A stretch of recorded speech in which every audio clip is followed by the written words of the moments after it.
And for spirituality, now is the time for philosophy. Now is the time for diving into who you are. With coronavirus, we're being forced to slow down and breathe.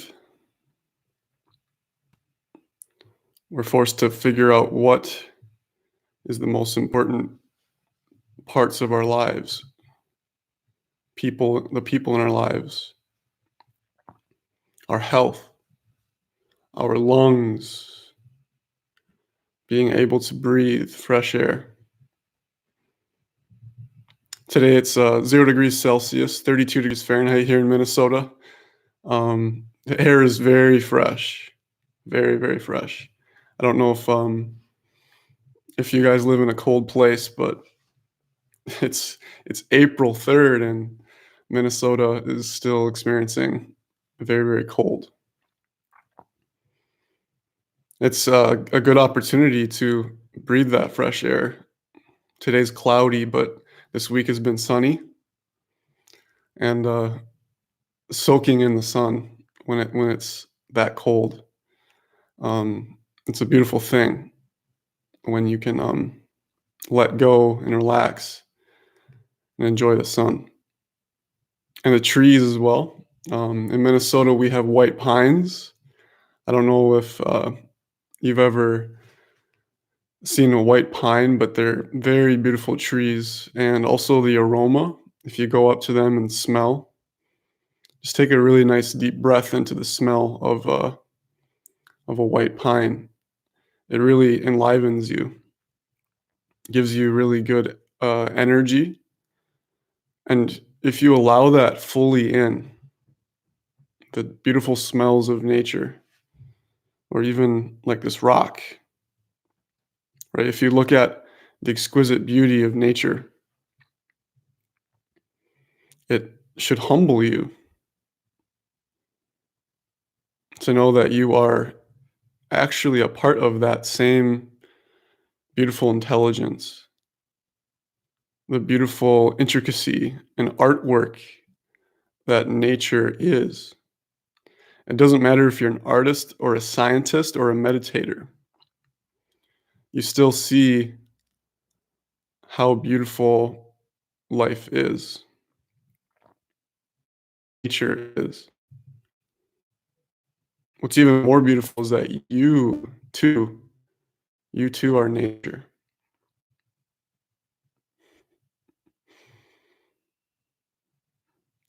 Even your mind, even the racing thoughts that you have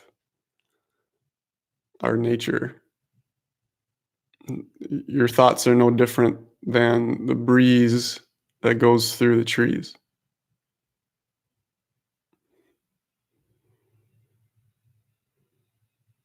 So we need to be reminded of this beauty during this coronavirus time. One of the main reasons for that is, are things even going to get more difficult for human beings here on Earth? It seems like it's really difficult right now with being sheltered in place and being home, and you can't. You have to stay 6 feet away from each other. That's hard. Staying 6 feet away from friends too, but also just strangers that you see, right? As you begin and continue your meditation practice or spiritual practice, you feel this really intense love for others because the love is coming from your heart. As you continue to breathe and put attention into your heart, it becomes softer and warmer and more tender. And that's what you can share, or it's natural to share that with the world, is your heart. So as you sit and relax, you can Feel both the breath and your heart as a beginning spiritual practice. Okay. People like me who have crazy thoughts all the time can begin to slow down as you focus and love your breath, loving your breath, really, really loving the simplicity of your body. We tend to overlook actually, we think our body is so simple, but it's not. It's so intricate, right? It's just like if you look on Google, what are the most beautiful artworks in history, right? I'm a history teacher at a high school, and some of the most beautiful things in history. If you look at the pyramids of Egypt, or the Aztec ruins, or the Eiffel Tower, or cathedrals in Italy, all these exquisite, beautiful things that humans have created from their beautiful minds. That's also nature. So architecture and art are nature. Society is nature. Even even the things that we perceive as ugly, like the sewage system, it serves a purpose, and it's guided by the same laws, the same exact laws of physics and chemistry and biology that make up you and I and the rest of the whole universe. I want you to think about how big the universe is. You can maybe start looking up some statistics. Sorry, what about how big is the universe mathematically and numerically?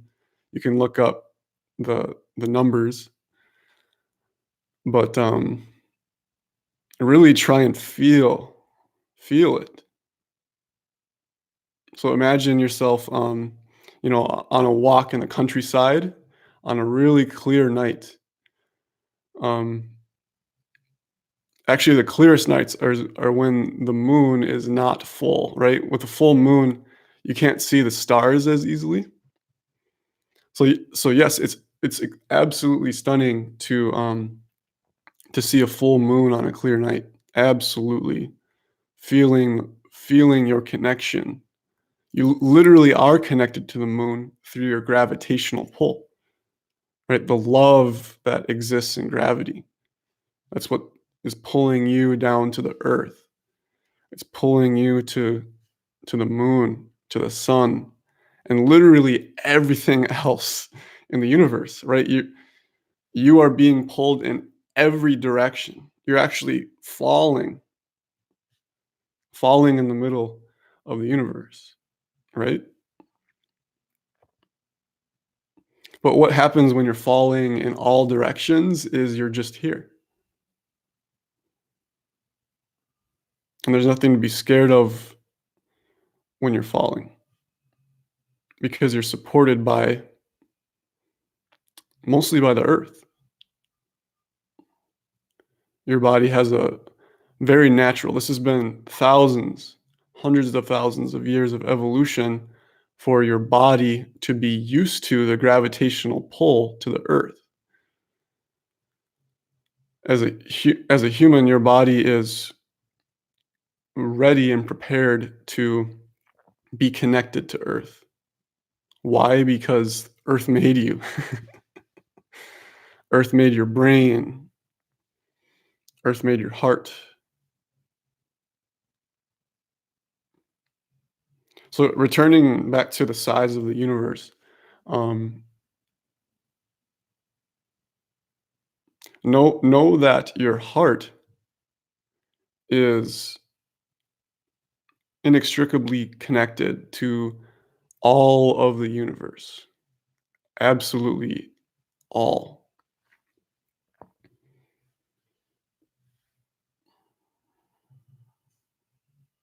That's what oneness is your heart is connected to everything else.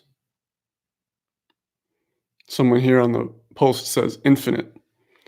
So imagine infinity, not with your mind, but live infinity in your heart. Can you live infinitely from your heart? Because your heart is infinite in peace and love and vitality. Peace, love, and vitality. Prana is a term for that. Shakti is a term for that. Unfortunately, there's not terms for these kinds of things in science. Just vitality is a good word for it, or life, just life. However, what about this rock?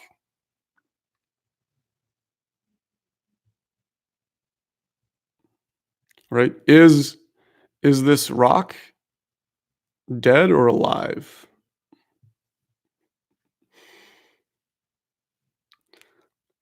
If you put your attention with your heart, not with your scientific mind, but with your heart, you'll begin to love the rock. As I'm holding it in my hand, I'm really feeling the love of the rock. But also, like, if you use your mind, think about the story of the rock versus the story of you. Does it seem more the same, more similar, or more different? Where do you come from? Where does the rock come from?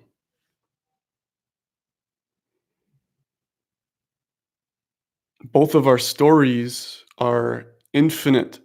Our biographies are infinite in length. If we had to write a story about me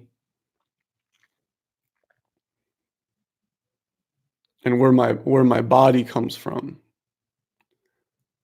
where did my body come from? Where did my consciousness come from? Where did my heart come from? The energy that's beating my heart. Where does that come from? The energy for my diaphragm so that I can continue to breathe and live. Where does that come from?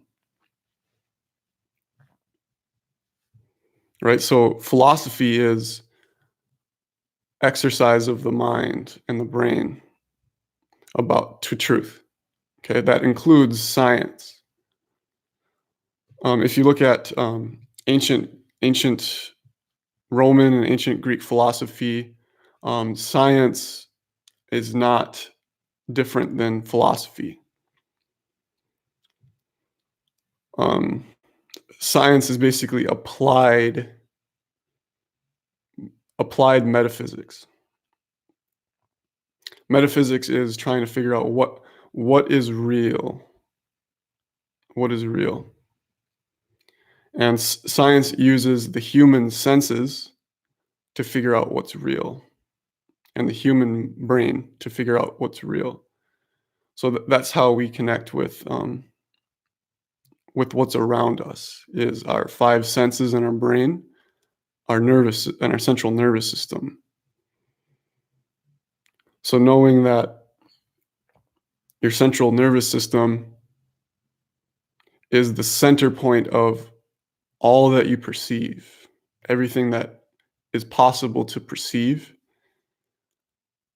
from your human standpoint, that's your central nervous system. And if you look up what your central nervous system is, I think it includes your brain. I'm a social studies teacher, so I'm not a scientist, but I think that's true. Um, If I'm ever wrong about science, please correct me. Um, I didn't take any science in college, so and I didn't take school very seriously when I was in high school. Um, Most of what I learned has been outside of school. uh, the main thing I learned from school was respecting everybody.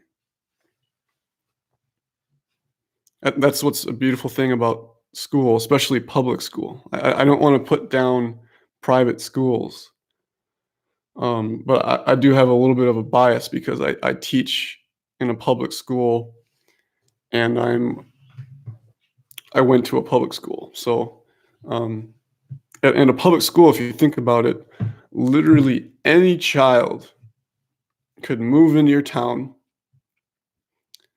from anywhere in the world, especially if you live in a pretty diverse area like Minneapolis, Minnesota, or New York City, or somewhere like that. And you go to a public school, or even in small towns now, like in Minnesota, small towns, there's a lot of people from Somalia moving in to my town, Hispanic people. Um, and of course, there's lots of white people, and there's diversity and whiteness as well, right? Whiteness is a huge, broad category, just like maleness, and masculinity, just like femaleness and women. Everything is diverse. My life is diverse. Your life is diverse. Everything is diversity because everything is one. So we live in a world of sameness.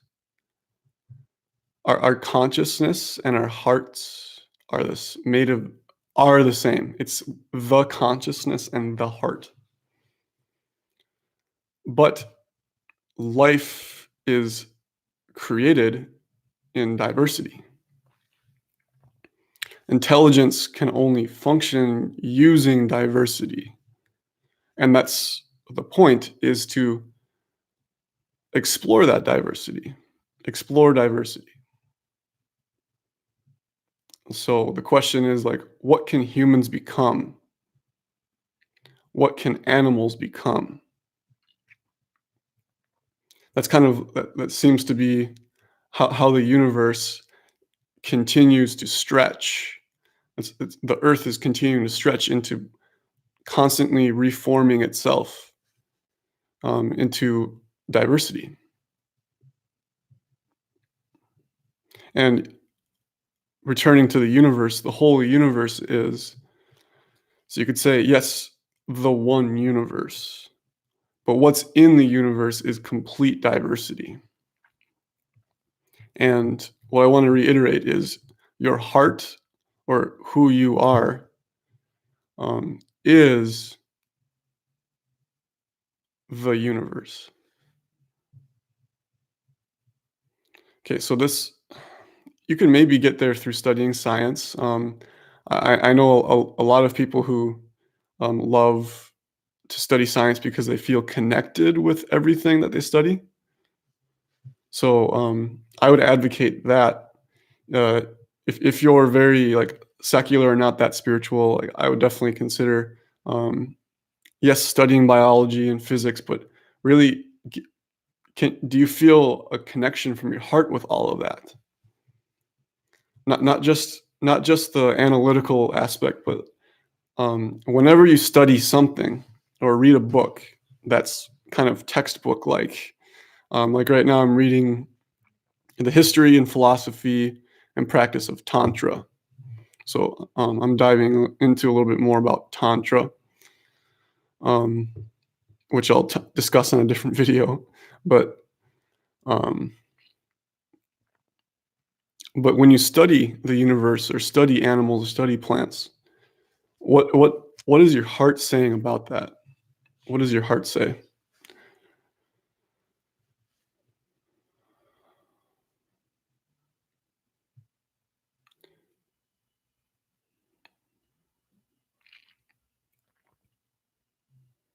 And as you continue to slow down and breathe into your heart,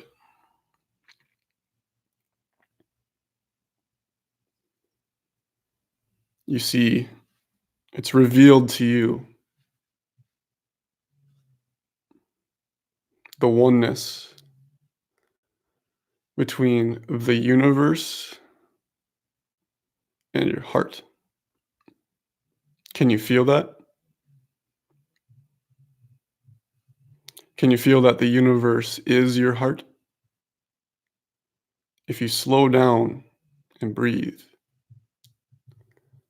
can you feel that the universe is your heart?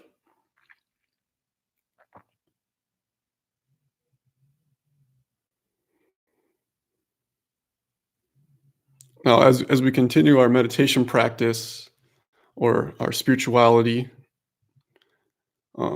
that looks in again, that's so diverse. What your spirituality is, everybody's is so different. It's hard to talk about what you should do because, like for me, for example, I've just been starting to figure out what my path is. Um, I've been on the path my whole life. It started with exploring my body through sports. I learned a lot about how my body works by testing it through sports practices and games. What's the limit of my body? That was until I was about 16. Then when I was 16, I really dove into my own consciousness because I I figured out the world is way bigger than my little life of going to school and playing sports. You know, I would see at my school that people are from Somalia, and I became really, really, really good friends with a Somali guy. We're still really good friends. Um, and I would go to his house, and the things that they would do were new to me. Like, what does it mean to be Muslim? That's different, you know. Um, Going at it with a curious mind and a curious heart is important. Um, Seeing that people do things in different ways in other cultures, knowing that other cultures are interesting. There's nothing to be scared of.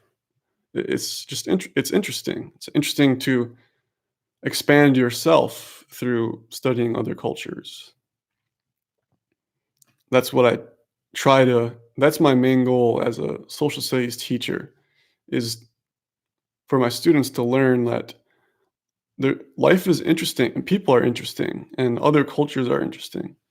So as you study other cultures, you're expanding your own wonder of how life works, how humans do things. Also studying history, right? How did people do things in the past? Where do we come from? That stuff's interesting.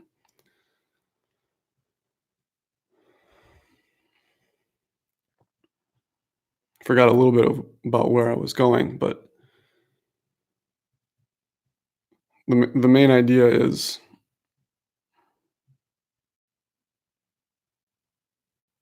just being curious from your heart.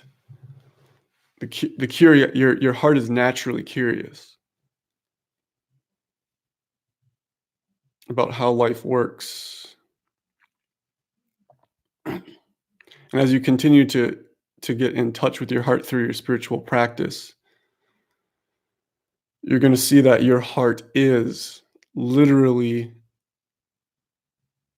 your whole life and everything that you could possibly experience in your life. Everything you have experienced, are experiencing, and will experience is what your heart is what your consciousness is.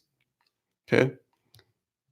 So, in our Western materialist culture, we're told that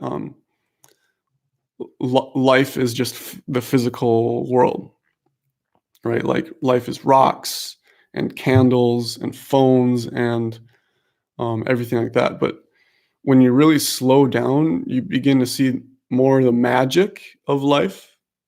There's more magicness, especially when I would advocate getting more in touch with your dreams and your subconscious mind. Okay, when you close your eyes, do you see just blackness? That's kind of a wink. um, what do you see when you close your eyes? Even when it's pitch dark, right?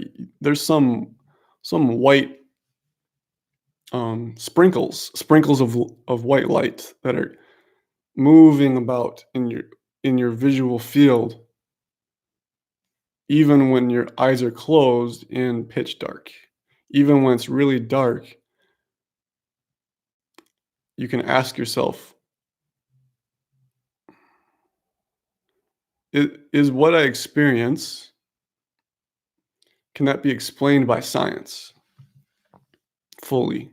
How science is right now, when it's talking about balls bouncing off of each other, and how gravity is just an object being attracted to another object, right? Newtonian physics. But can it explain what you see when you lucid dream, or when you dream in general, and when you fall asleep, and when you get in a really deep mindful state,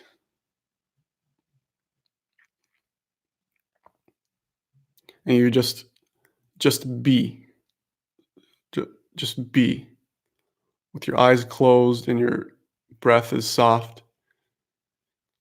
What is there in your mind's eye?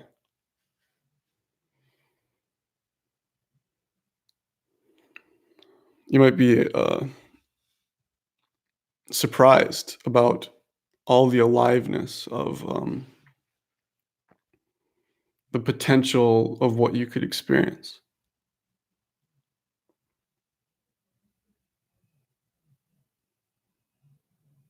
when you live from your heart, and when you live with a little bit of healthy skepticism about what society tells you.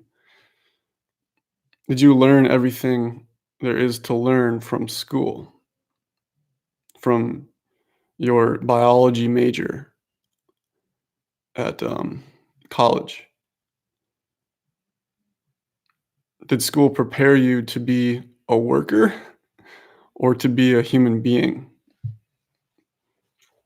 If not, where do we learn how to be a human being if we don't learn it from how school is right now? And if that's the case, what's the role of school?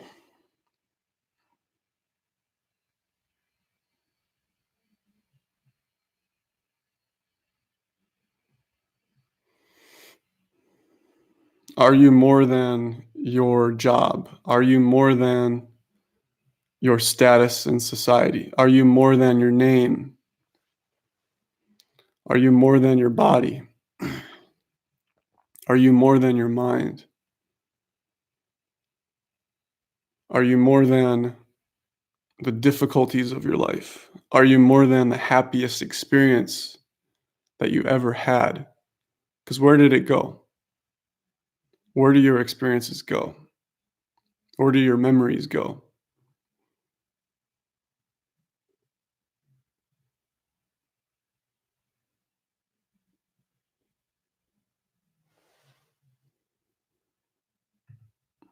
Where does lightness, when you see life happening in the everyday state, the everyday conscious state of cars are driving by, dogs are barking, where does all that go when it's finished? All those experiences. But what has remained? I want you to really, really think about this.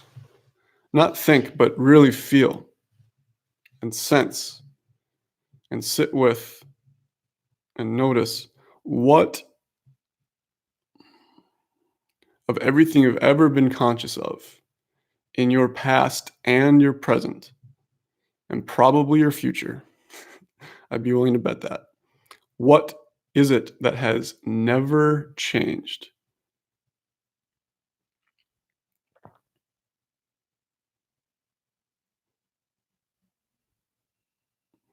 What existed before you were born for you? What existed before you were born? What do you think is gonna happen after your consciousness leaves your body at death?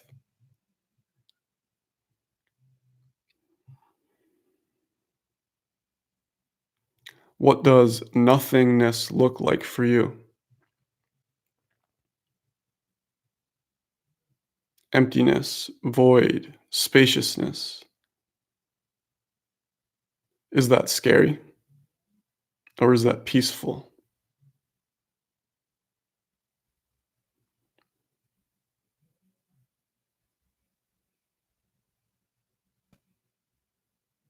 When you sleep and have deep dreamless sleep, you wake up and you say, "Did I dream? I don't remember my dreams." Um, or maybe you did have a crazy dream, right? But was that just one it seems to be kind of like one moment of the night. What happened when you slept for you in your experience? What in dreamless sleep, what happened for you from your subjective experience?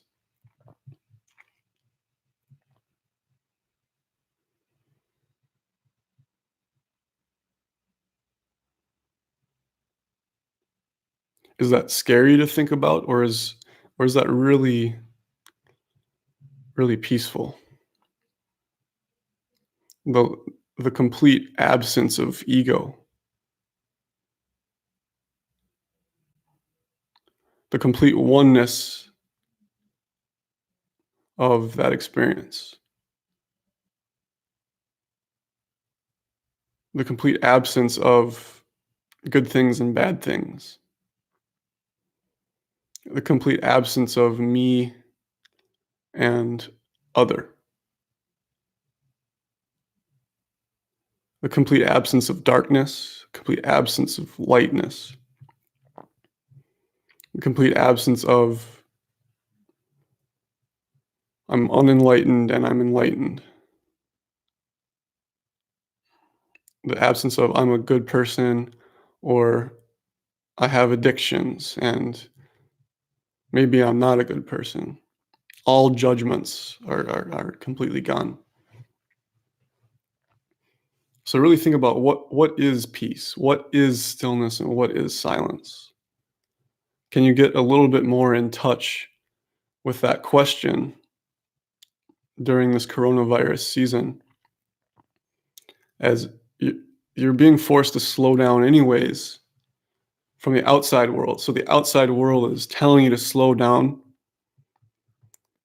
Do you have the courage for you to internally slow down too?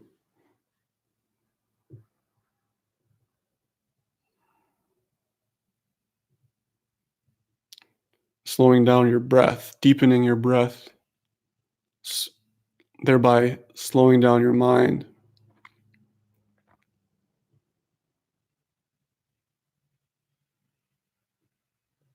seeing the goodness and beauty in silence and stillness,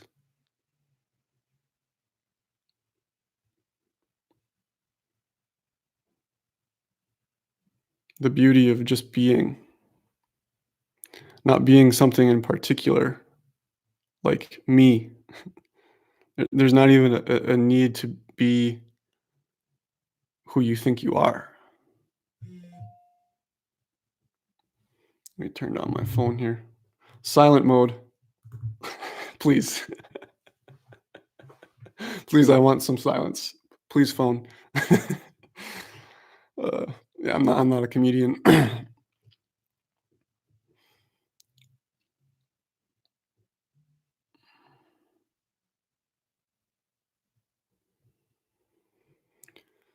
So, if you have, I really don't know what to say from this point. I don't. say I'm a spiritual teacher or anything, so I don't even know if I can answer your questions. But I have a desire to connect with you. So if you want to connect with me, I'll put my contact information below here, and there's contact information below all of my recent videos. Basically, what I'm going to say is this: is I'm going to continue doing interviews of other people with other people because I love learning about other people um, and their stories and connecting with them and see who they are. Um, but here's the thing: I also have this drive to share my own heart and not just my mind. So if you look at the videos I've posted in the past, a lot of that is very, very mind and human heavy. Well, I guess living from your heart is also very human. It's very, very human. Probably the most human thing. But what I mean is, in my previous videos, I, I still am, but we're all figuring out who we are, all of us, me too.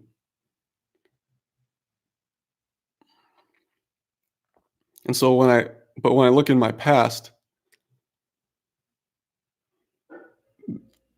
there there was a lot of uncertainty as to what just existing is.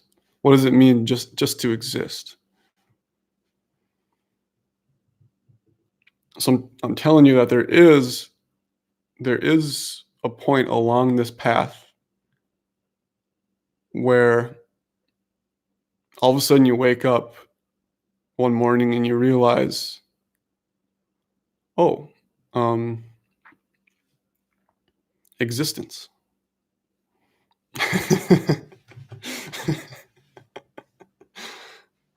um, there's still me. Um, Me is still here. I like the same things. I do generally the same things. I like to talk about the same things. But this huge veil or a huge barrier or blockage that I was given through my childhood and teenage years and early adulthood is gone. A lot of the a lot of things I was taught by society, I've figured out are stories, or I see are survival strategies. What you've learned are survival strategies. So there's nothing. This is one of the things on the spiritual path that might be confusing because in Buddhism and in yoga that they might tell you that having a lot of thoughts is bad, or craving things is bad, or having or loving ice cream and eating a lot of ice cream is bad, or judging yourself is bad. Um, but those are also stories, survival mechanisms, um, for you to feel better. So when we go to yoga class, uh, the goal is for you as a human to feel better. If you notice, that's basically what's happening. What's the purpose of the class is for you and your body to feel better. Now, that is a step in the right direction. That's a great step. Okay, but it's not everything.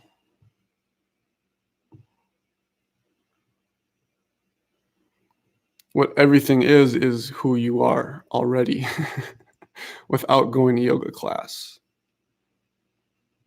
So am I telling you to go to yoga class or not to go to yoga class? What am I saying?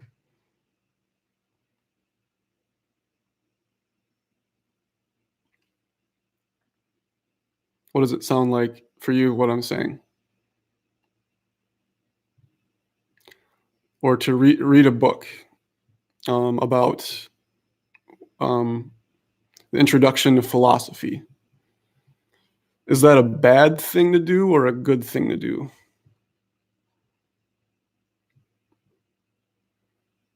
What arrives in your mind when I tell you about a philosophy book? About should you read it or should you not read it? Should you eat that brownie or should you not eat that brownie? What do you think I'm telling you to do? I don't know either. So I don't I don't really know how I live life either. So is there a difference between me and you about how I live life and how you live life? There's still so much uncertainty about what I should do. Should I keep this job or should I get a new one? Should I stop hanging out with this friend?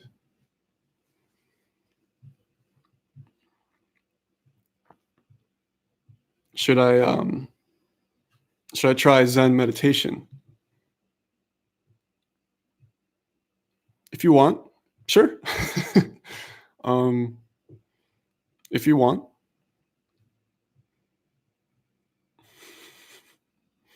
I I just don't really know what to say. So, what does your heart say? Not what you not what you're interpreting what I'm saying in my videos. What does your heart tell you to do? And leave it at that. Not here's the answer to what my heart is saying. No, keep it at the question, what is my heart saying right now? What is my heart saying? It can be like a mantra. What is my heart saying right now? Because as you can see, when you're asking that question, you begin noticing your heart. You put mindful attention into your heart space and into your body, here and now.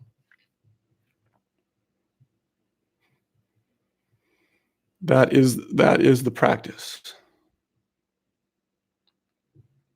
So does it matter if you're meditating or not meditating?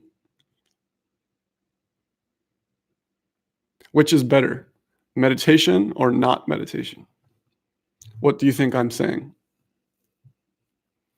What do you think I'm telling you to do?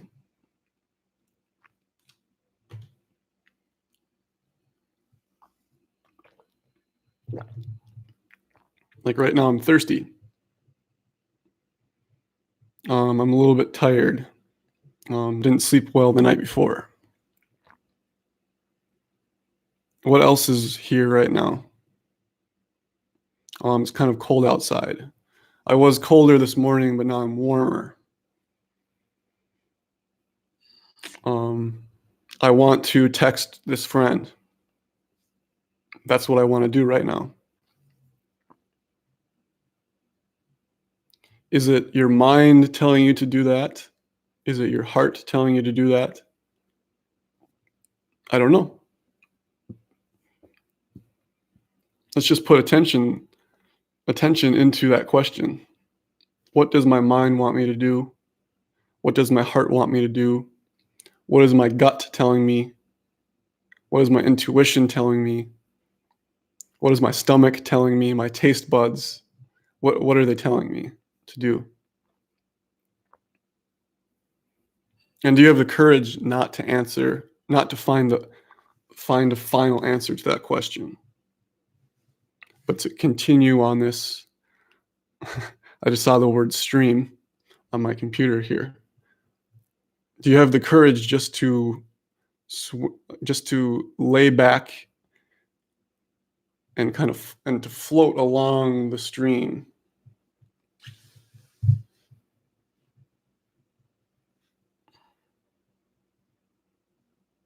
of of what? Is there a word for what this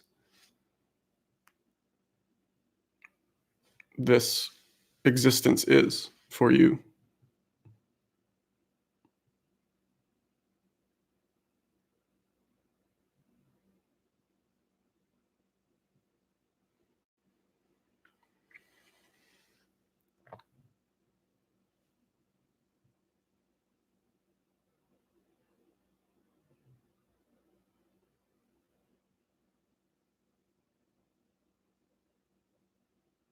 What is the universe telling you?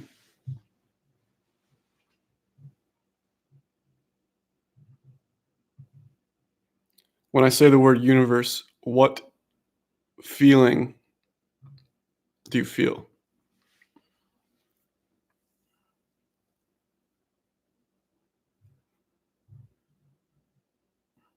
Are you aware of the universe?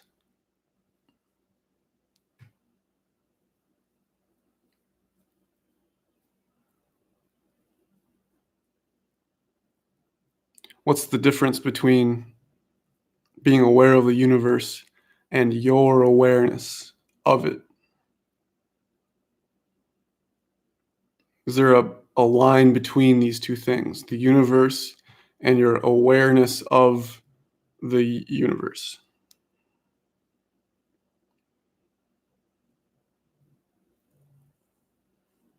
Not I'm not saying the idea of, well, I learned in school that the universe is yay big, and I can't see it all. I can't use my eyes. I could maybe use a telescope. I almost used the word microscope. I know next to nothing about science. Um, you could use a telescope to see thousands of stars, millions of stars. So no, I can't feel I can't feel the whole universe. Well, when you are identified with the idea that you're just a human being, yeah, you cannot. Correct. you have to use you have to build this machine to see a small aspect of everything. So you have to work hard to see even a little aspect of it. But when you just be with, and I ask you, can you feel the universe?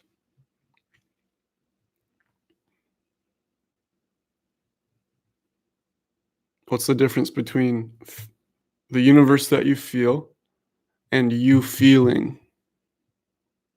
Right? There's two sides. That which is being felt,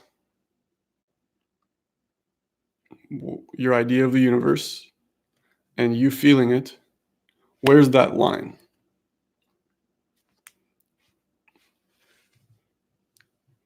Am I telling you that there is a line?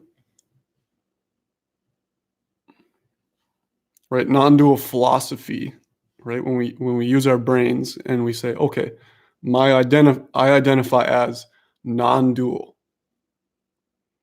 So yes, I believe there is no line.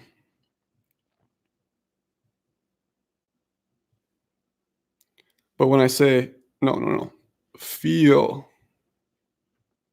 the universe.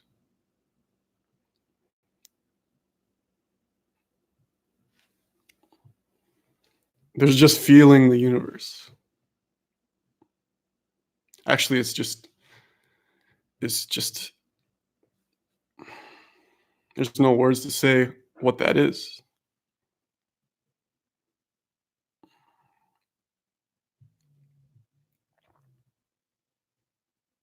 So are words bad though? Is saying, well, it's non-dual because the universe and your awareness of is the same.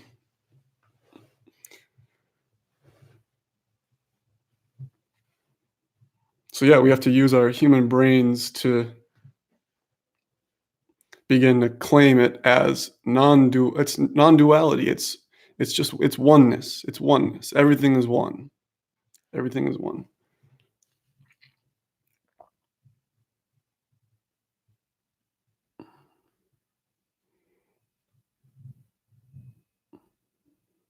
But can you just sit, just breathe, just be, being? Being is a verb.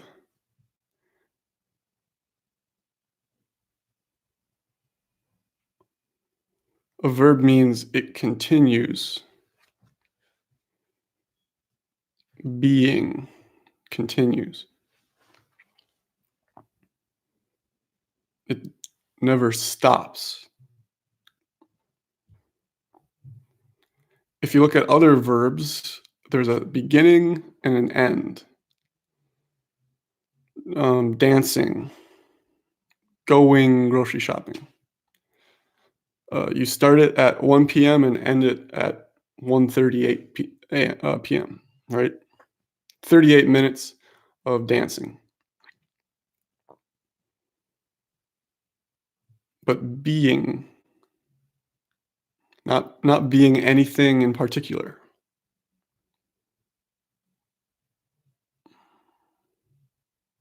If I say just be, who am I telling that to?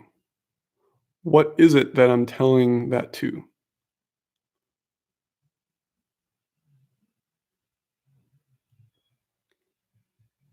Can you feel if I say just be? Where does that end up for you?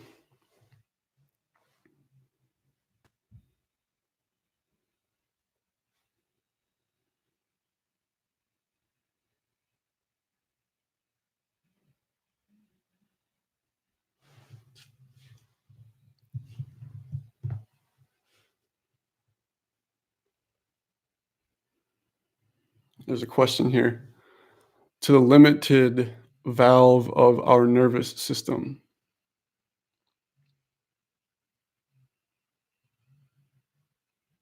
Sure. Again, the term is limited. Um, I want you to really think about this. If I say limited, and that you begin to feel what you are. Okay, if I ask you to close your eyes and breathe,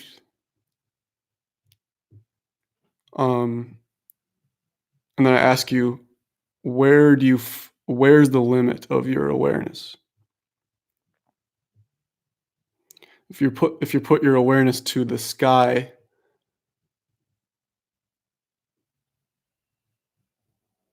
where's the limit of that?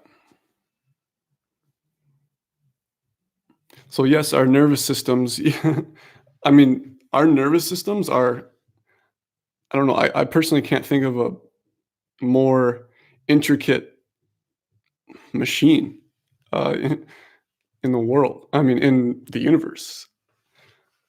Um, right, Rick Archer on Buddha at the Gas Pump, he says that like uh, our nervous system is more intricate than the um, the Hadron Collider in Switzerland, I think it's called. The Large Hadron Collider. Maybe I'm not using the word correctly, but they smash like subatomic particles together at this place in like Geneva, Switzerland. And his claim, so what he's basically saying is in science, there's incredible machinery that science has made. But his claim is that your nervous system is actually more intricate than that. Um, and why, right? Like, why can't humans recreate something that was to the same capacity or beauty or intricacy as just our simple bodies that were made by nature. Well, let's compare the intelligence. Um, let's compare your intelligence. Maybe you're really smart, right? Maybe you've read 1,000 books. But let's compare that to the intelligence of existence that made you. The intelligence that can make a human central nervous system. Can you fathom that? No, that's where your limit is. When you use your human mind, human brain, and human body. And what I mean by this is like with the limits of your body. For example, 2 weeks ago, um, when my job started slowing down a little bit, I was feeling some kind of intensity in my body for a couple of months because I wasn't exercising as much as I hoped normally. Because, like I said, growing up, I was playing sports all the time, and I've been in pretty decent shape most of my life. But when you get busy with work and family and stuff, you don't work out as much as you hope. Oftentimes, because you don't get as much sleep as you hope. So, anyways, I decided I'm gonna go jog for as far as I sorry, for as far as I possibly can. I'm gonna put on my shoes, and I'm just gonna go running. And I hit my limit. I had like a second wind or even a third wind at like I think I ran like 7 total miles or something, which I was kind of surprised with because it didn't feel that far. I thought I only went like 3, but yeah, I hit a limit because at one point I was like, oh, I just kind of want to walk, but I kept running, so I went beyond that limit. But then after the second wind, I was like, man, I really should just walk. What am I doing?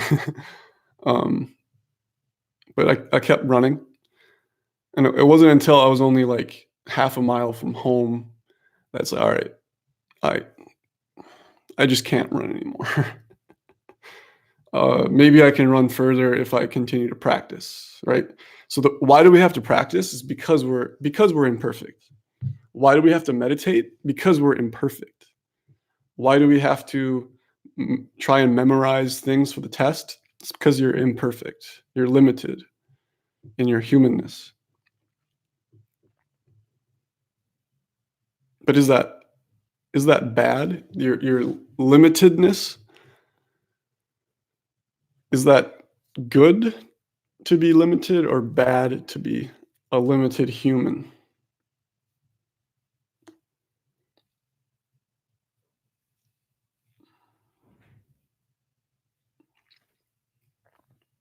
Right? Sometimes in spirituality, they might say, well, it's God or the infinite, or what is transcendent, what is beyond the universe.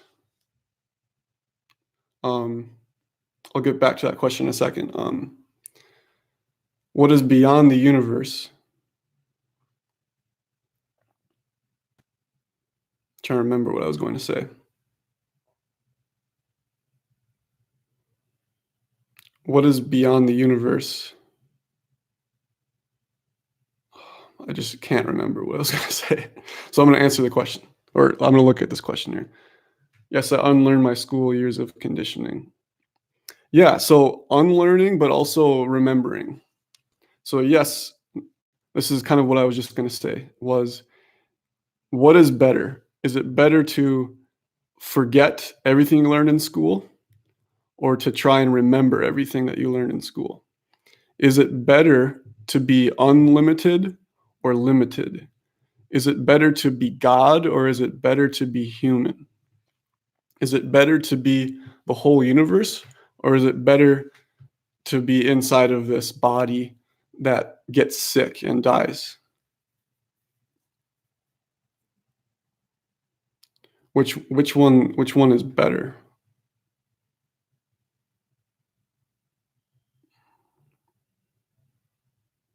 Well, if we use our minds right, it's pretty obvious. The answer is pretty obvious because we feel the suffering and the limitedness of our humanity.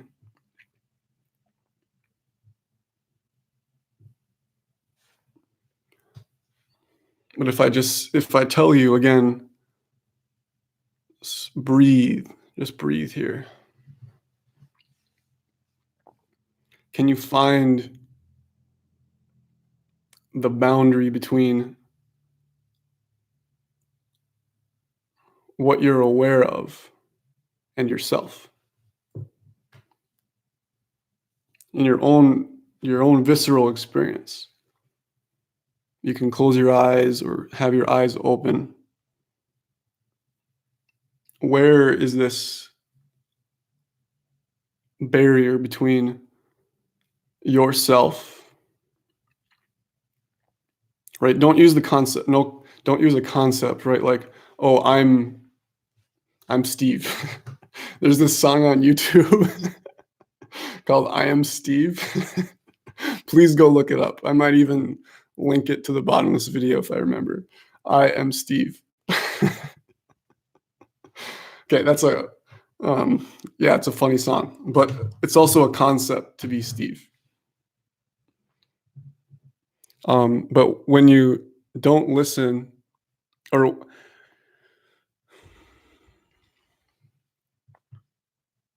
when you're just breathing and sitting, are you just Steve?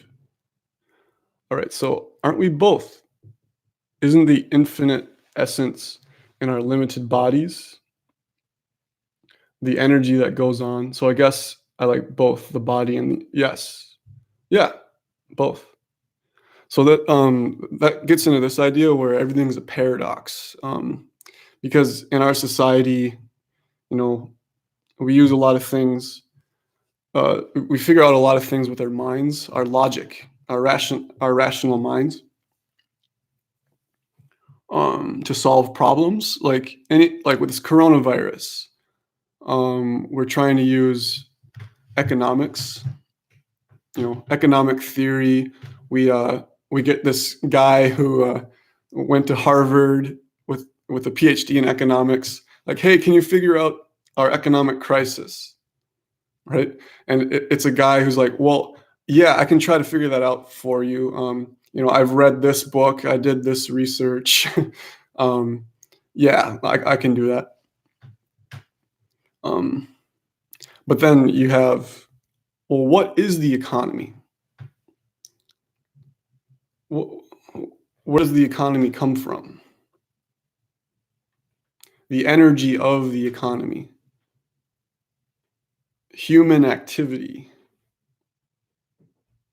Where does the energy come from that creates all human economic activity? And where does that energy come from? And then where does that energy come from? And where does that energy come from? So it just like continues ad infinitum. That's what they say in philosophy. It's not important, but to infinity and beyond. So Buzz Lightyear was a guru. Infinity and beyond. Because I don't know if I can quote Buzz Lightyear. What he meant was your identity, your idea of infinity, and there's still an infinity beyond that, or like infinity continues beyond your idea of it.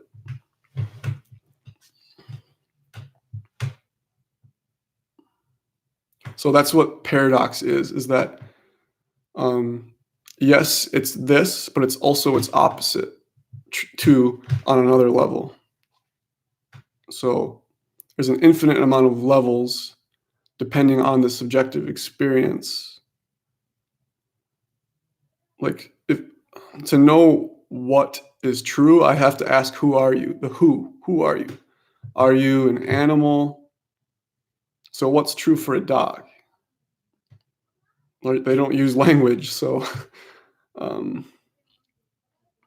I guess I can try to use my own mind right? But who am I, right? I am a human. So I guess I don't really know what it's like to be a dog. Okay. If you're really mind heavy, there's an article called "What Is It Like to Be a Bat?"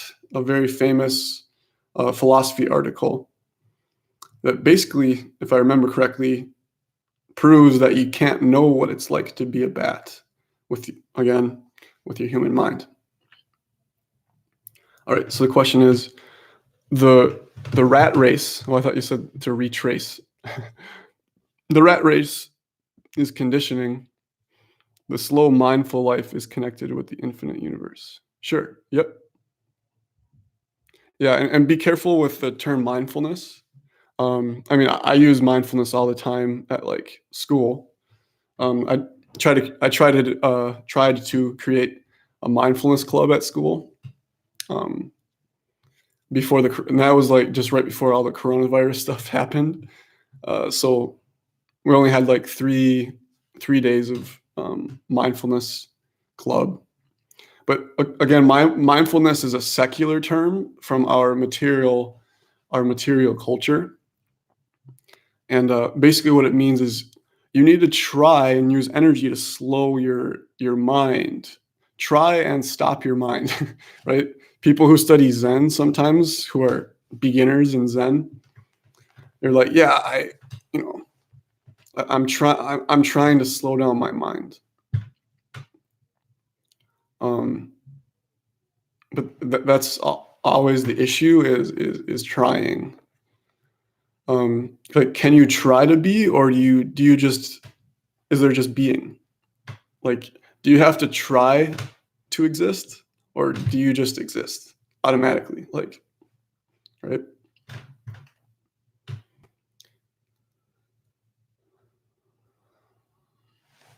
All right. So, I can kind of feel myself getting tired here, so I'm going to end it there. So, if you want to contact me, that's fine. I would certainly love to contact you um, over Skype or Facebook instant message or whatever worked for you. Um, yeah, let's stay connected.